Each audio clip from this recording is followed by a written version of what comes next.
Number 5, Mrs. Just has to pay a one-time deposit for the River Models and Science class. In addition, she pays a daily fee. After 4 days, she's paid a total of $100. It's kind of like a point. 4 days costs $100.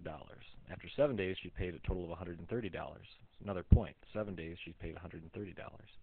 Write an equation modeling the total cost, T, Mrs. Just has to pay for the River Models if she uses them for D days.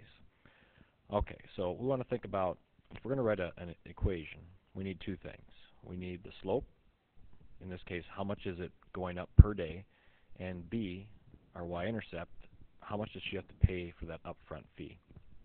Well, to find the slope, we use our slope formula. We take the y-coordinate minus the y-coordinate over the x-coordinate minus the x-coordinate, and what that does is it gives us our rise over our run. 30 divided by 3 is 10. So what does that tell us? A slope of 10 means every day, another 10 bucks. Every day, another 10 bucks.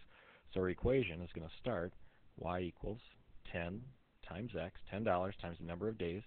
But then you have to figure out what's the y-intercept going to be. What's that initial charge?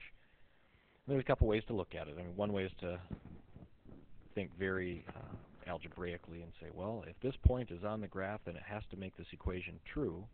If I plug in 100 for y, when I plug in 4 for x, how can we make that true? Because 100 does not equal 40. What do you have to add to 40 to make this true? Well, B, the y-intercept, would have to be $60. So it's kind of just common sense. You say, well, if it's 10 bucks a day, 7 times 10 bucks a day, that's 70. So to get to the 130, you have to add the $60.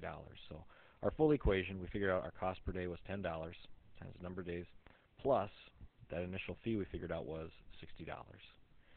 Now, if we write it in terms of the variables we were given, instead of y, we'd say t, the total cost equals $10 times d, the number of days, plus the $60 initial charge.